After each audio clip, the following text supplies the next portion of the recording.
Hello sun moon Venus and rising Aquarius. तो ये reading होगी आपकी दिसंबर की मंथली रीडिंग। तो चलिए आपके चैलेंज से शुरू करते हैं। यहाँ पर आपके चैलेंज में है एक्वेरियस के आप किसी सिचुएशन से डिस्कनेक्ट हो रहे हैं, हो सकता है टेम्परेरीली या तो फिर हो सकता है परमानेंटली मूव ऑन हो रहे हैं किसी सिचुएशन से। तो यहाँ पर आपकी न्यू शुरुआत आप कर रहे थे, की होगी आपने, या तो फिर आपने करने का सोचा होगा या इस मंथ सोचेंगे न्यू शुरुआत करेंगे, पर उसमें आपको कुछ ज़्यादा इमोशनल सपोर्ट नहीं मिलेगी, ना ही तो फ्रेंडली सपोर्ट मिलेगी। उल्टा आपको कॉन्फ्लिक्ट का सामना करना पड़ेगा, लड़ाई झगड़ों का। तो मुझे लगता है आप इमोशनली डिस्कनेक्ट होते हुए मुझे दिख रहे हैं यहाँ से। आप ज़्यादा इस चीज़ के बारे में, सिचुएशन के बारे में फ़िक्र नहीं करना चाहते। तो यहाँ पर मुझे आपकी ओवरऑल एनर्जी में दिख रहा है कि अगर आप किसी सिचुएशन के बारे में स्ट्रेस्ड हैं, कोई भी सिचुएशन हो सकती है, तो बेहतर है परेशान नहीं हुई है, क्योंकि आपकी किस्मत आपके साथ है। जो भी होगा आपके लिए अच्छा ही होगा, तो आपको फिक्र करने की ज़रूरत नहीं है। अब चलते हैं रिसेंट पास्ट की तरफ, पर उससे पहले मैं कहना चाहूँगी अगर आपको कोई भी बात मेरी समझ में नहीं आती, आप मुझे कमेंट सेक्शन में बता सकते हैं ताकि मैं आपको ईजिली एक्सप्लेन कर सकूँ। और ये जो मंथली रीडिंग होती है किसी स्पेसिफिक पर्सन के लिए नहीं होती, ये आपकी सिचुएशन में मैच करती हैं। हो सकता है कभी कभी ये आपकी फाइनेंशियल सिचुएशन से हो, होम सिचुएशन से हो, ज़रूरी नहीं है किसी स्पेसिफिक पर्सन के लिए ही हो। स्पेसिफिक पर्सन के लिए भी होती है, पर ये आपकी सिचुएशन होती है असल में, जो आप पास्ट प्रेजेंट फ्यूचर में फेस करते हैं ये मंथली रीडिंग में। वीकली रीडिंग में मैं आपको बताती हूँ कि आपकी ये मनी सिचुएशन है वो अलग होती है, और आपके स्पेसिफिक पर्सन जिनसे आप डील कर रहे होते हैं वो अलग होती है।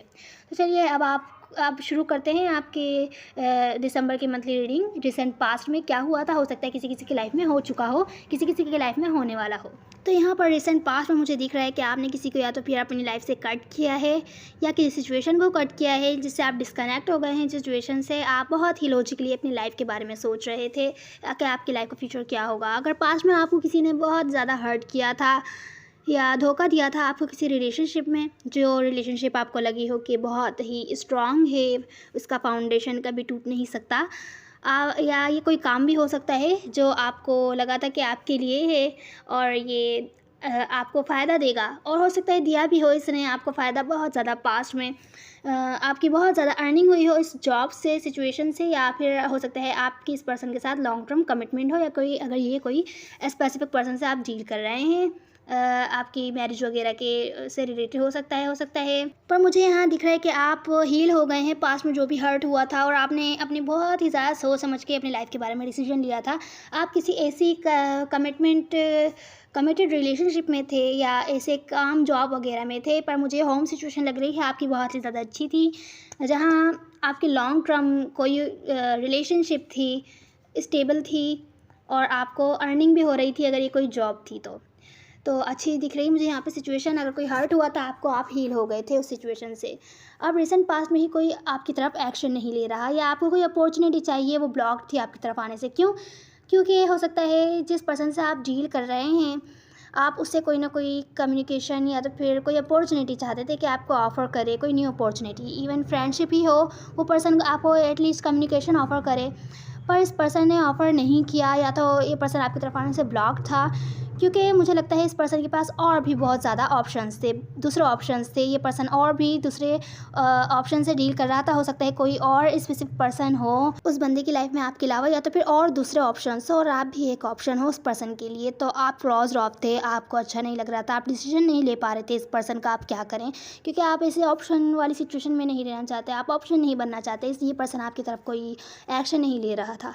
तो यहाँ पे मुझे ऐसा फील हो रहा है कि इस सिचुएशन की वजह से आपको ऐसा रिजेक्शन जैसा फील होने लगा कि ये पर्सन आपको रिजेक्ट कर रहा है। जितनी इंपॉर्टेंस आप चाहते थे ये पर्सन आपको दे, इतनी इंपॉर्टेंस ये पर्सन आपको नहीं दे रहा है। इस पर्सन ने आपको एक ऑप्शन की तरह ट्रीट करा, तो आपको रिजेक्शन सा फील होने लगा, और आप कॉम्पिटिटिव सिचुएशन में नहीं रहना चाहते थे। ये पर्सन मुझे लगता है अगर आपसे ज़्यादा कम्युनिकेशन नहीं कर रहा था, या हो सकता है कुछ टाइम के लिए ये पर्सन या आप इस पर्सन से डिस्कनेक्ट हो गए थे, अपने ऊपर ध्यान देने लगे थे, तो ये पर्सन मुझे लगता है आपके पास दोबारा आया, आपसे बातचीत करने की कोशिश की होगी, पर आप इस कॉम्पिटिटिव सिचुएशन में नहीं रहना चाहते थे जिसमें और लोग इन्वॉल्व हों और आपकी इंपॉर्टेंस ना हो। आप नहीं रहना चाहते इस मैनिपुलेटिव माइंड गेम वाली सिचुएशंस में। तो जो आपके पास अपॉर्चुनिटी आनी थी वो स्लोली आपकी तरफ आई, ये आ रही होगी। अगर आप इस पर्सन से कमिटमेंट चाहते थे तो आपको शायद दिखी भी नहीं हो कि ये पर्सन आपको पास्ट में आपकी तरफ आ रहा है, आपको कुछ ना कुछ स्टेबल ऑफ़र करने के लिए, आपके लिए कोई ऑफ़र लेकर आ रहा है, आपको रिजेक्शन फ़ील होने लगा। तो ये था रिसेंट पास्ट। अब हम आपका प्रेजेंट मोमेंट देखते हैं। यहाँ पे प्रेजेंट मोमेंट में मुझे दिख रहा है कि ये जो ऑफ़र आपके पास आ रही थी स्लोली, आपको पता भी ना चला होगा कि ये पर्सन आपको कमिटमेंट ऑफ़र करना चाहता था। या हो सकता है कि अब प्रेजेंट मोमेंट में उस वक्त आ रहा हो आपके पास, स्लोली बढ़ रहा हो, और अब प्रेजेंट मोमेंट में ये आपको पर्सन ऑफ़र करेगा कुछ कमिटमेंट। आप ज़्यादा टाइम सिंगल नहीं रहेंगे। ये पर्सन आपके साथ आपसे बहुत ही अनकंडीशनली लव करता है। ये पर्सन जो कोई भी है आपकी लाइफ में, हो सकता है कोई वाटर या अर्थ साइन हो, ये पर्सन प्रेजेंट मोमेंट में आपसे अनकंडीशनली लव करता है। पर यहाँ मुझे प्रॉब्लम दिख रही है, वो ये है कि ये पर्सन शायद फाइनेंशियली स्टेबल नहीं है, या अगर आप मैरिज चाहते हैं इस पर्सन से तो ये इस वक्त सारी जिम्मेदारियाँ उठाने के लिए तैयार नहीं है ये पर्सन, क्योंकि ये पर्सन फाइनेंशियली स्टेबल नहीं है, ऐसा मुझे दिख रहा है। तो इसकी वजह से आपकी इस कनेक्शन में, इस रिलेशनशिप में गड़बड़ हो सकती है। हो सकता है आप तैयार हों पर आपके घर वाले इस वजह से तैयार ना हो कि ये पर्सन फाइनेंशियली स्टेबल नहीं है, ये क्या संभालेगा। तो ये प्रॉब्लम क्रिएट कर सकता है। तो इसी वजह से किसी को, आपको या इस पर्सन को होपलेस फील हो रहा है। ये पर्सन ऑफ़र तो कर रहा है आपको, पर बहुत छोटी सी ऑफ़र है कि एटलीस्ट अभी फ्रेंड्स ही बनते हैं, अभी अभी काम करने की कोशिश करते हैं। पर आप, मुझे लग रहा है कि अवॉइड कर रहे हैं इस पर्सन को, कि आप इस पर्सन को अवॉइड कर रहे हैं कि दूर रहो मुझसे, मुझे बात नहीं करनी। मतलब इतने टाइम बाद, अगर आपने, मुझे लगता है बहुत ज़्यादा टाइम वेट किया, तो ये पर्सन उसके बाद भी आया तो आपको कम्प्लीटली वो चीज़ ऑफ़र नहीं कर सका जो आपको चाहिए। ये पर्सन आपके साथ कमिटमेंट जो चाहता है, जैसे आप चाहते हैं, पर ये फाइनेंशियली स्टेबल नहीं है, तो कम्प्लीटली वो चीज़ नहीं हो पा रही यहाँ पर जो आप चाहते हैं। तो मुझे लग रहा है आप इस पर्सन को अवॉइड कर रहे हैं। ये पर्सन आपके साथ कम्युनिकेशन इनिशिएट कर रहा है, कुछ ना कुछ ऑफ़र कर रहा है, एटलीस्ट फ्रेंडशिप ऑफ़र कर रहा है कि स्टेबल फ्रेंडशिप ही चलते हैं हम लोग, जब तक देखते हैं कि कब तक मैं फाइनेंशियली स्टेबल होता हूँ। पर मुझे लगता है कि आप होल्ड बैक कर रहे हैं, आप नहीं चाहते ऐसा कुछ, तो आपको होपलेस फील होने लगा इस पर्सन के बारे में। भले ही आप इसके साथ कितना भी अट्रैक्टिव फील करते हो, ये बहुत ही ब्यूटीफुल हो, अट्रैक्ट आप ज़्यादा होते हो इस पर्सन से, या ये आपको बहुत ज़्यादा अट्रैक्टिव लगता हो वही, तो फिर भी आप इंटरेस्टेड नहीं हैं इस टाइप की कैजुअल कनेक्शन में जो कि टॉक्सिक हो जाए, कि कैजुअल ही रखते हैं। और अगर आप कुछ इंतज़ार करवाइए पर्सन आपको कि कब तक ये स्टेबल होगा, तो आप ऐसा नहीं चाहते, क्योंकि ये चीज़ टॉक्सिसिटी क्रिएट कर रही है। आप इस सिचुएशन से भाग रहे हैं कि ऐसा कनेक्शन आपको नहीं चाहिए जिसमें स्टेबिलिटी ना हो। हालांकि ये पर्सन भी कमिटमेंट ही चाहता है, पर क्योंकि ये फाइनेंशियली शायद स्टेबल नहीं है, मुझे ऐसा ही लग रहा है। तो ये आपको ब्रेड क्रम वाली सिचुएशन आप नहीं चाहते। आप चाहते हैं पर्सन कोई फाइनेंशियल इस पर्सन को सपोर्ट करें, आप करना चाहते हैं इस पर्सन को फाइनेंशियल सपोर्ट। और ये आप चाहते हैं पर्सन कोई ना कोई ये पर्सन फाइनेंशियली स्टेबल बन जाए, फिर आए और आपको कुछ ऑफ़र करे, तब तक कि आप इस पर्सन से बात नहीं करेंगे, आप बिल्कुल भी इंटरेस्टेड नहीं हैं। ये है प्रेजेंट मोमेंट। अब चलते हैं नियर फ्यूचर की तरफ। क्या है आपकी सिचुएशन? अब यहाँ मुझे नियर फ्यूचर में लग रहा है कि कोई मैच्योरली रिस्पॉन्सिबिलिटीज़ नहीं ले रहा है, और क्योंकि वो बहुत ज़्यादा डिप्रेस्ड है पास्ट में हुई चीज़ों की वजह से, बातों की वजह से। पास्ट कोई होल्ड ऑन किया हुआ है और डिप्रेस्ड है पास्ट की बातों पर, और सिचुएशन इसी वजह से आगे नहीं बढ़ पा रही, क्योंकि अब उसको ये सिचुएशन बोझ सी लग रही है। ये आप भी हो सकते हैं, या जिस पर्सन से आप डील कर रहे हैं वो भी हो सकते हैं।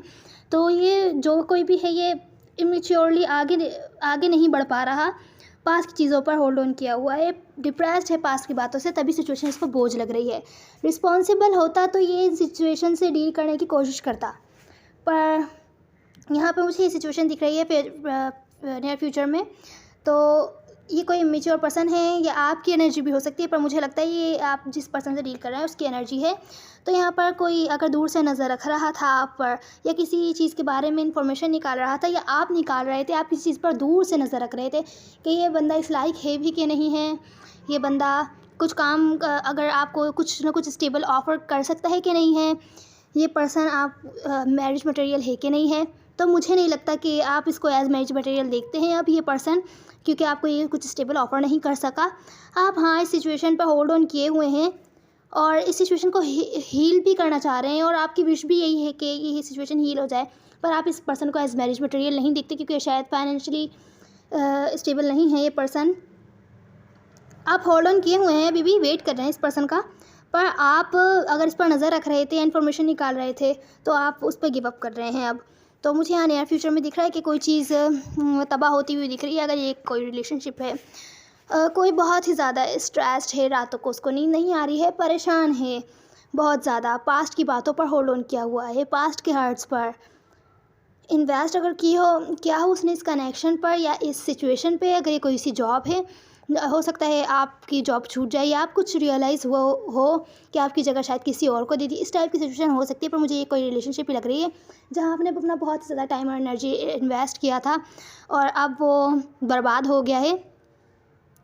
शायद आप इस पर्सन का बहुत टाइम से वेट कर रहे थे और अब ये पर्सन क्योंकि स्टेबल नहीं है, तो आप बहुत ज़्यादा परेशान हैं कि पास्ट में आपने ये अच्छे मोमेंट्स स्पेंड करे इस पर्सन के साथ और आपने अपना बहुत टाइम और एनर्जी इन्वेस्ट किया था जो अब बर्बाद हो चुका है। तो मुझे इस टाइप की नियर फ्यूचर की एनर्जीज लग रही है। चलिए आपकी एडवाइस देखते हैं, क्योंकि यहाँ पे ओवरऑल में व्हील ऑफ फॉर्चून आया है, मतलब आपकी किस्मत आपके साथ है। अगर यह पर्सन आपकी लाइफ से नहीं जा रहा है, ये पर्सन आपके लिए कुछ नहीं कर पा रहा है, आप इस पर्सन को एक्सेप्ट नहीं कर रहे हैं या आपके घर वाले एक्सेप्ट नहीं कर रहे हैं, तो ये आपके लिए जो कुछ भी हो रहा है अच्छा ही हो रहा है।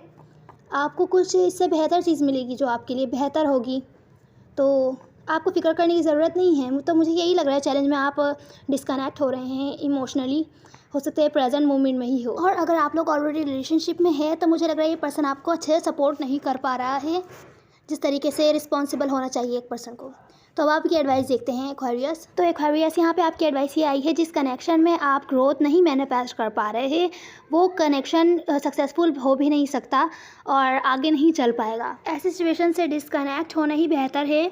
अगर आप उन्हीं होपलेस ड्रीम्स पर काम करते रहेंगे क्योंकि आप वहाँ बहुत ज़्यादा लव है या आप उस पर्सन से बहुत ज़्यादा लव करते हैं या जो भी आप काम कर रहे हैं वो आपको अच्छा लगता है पर आपको वो सर्व नहीं कर रहा वो जो आपको चाहिए, तो खुद को धोखा देना होगा। ये आप खुद को धोखा दे रहे हैं, आप मेहनत कर रहे हैं और आपको बदले में कुछ नहीं मिल रहा है।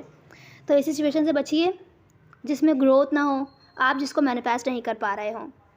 बेहतर है ऐसी सिचुएशन से डिस्कनेक्ट हो जाइए। जैसा कि मुझे लग रहा है आप अपनी रीडिंग में कर ही रहे हैं, तो व्हील ऑफ फॉर्चून शायद इसी वजह से निकला है कि आपको फ़िक्र करने की ज़रूरत नहीं है, आप जो भी कर रहे हैं बेहतर कर रहे हैं। तो ये थी आपकी एडवाइस, आपकी रीडिंग दिसंबर के लिए। उम्मीद है आपको कोई ना कोई हेल्प मिली होगी, आपको अच्छा लगा होगा। Aquarius, now see on the next one. God bless you.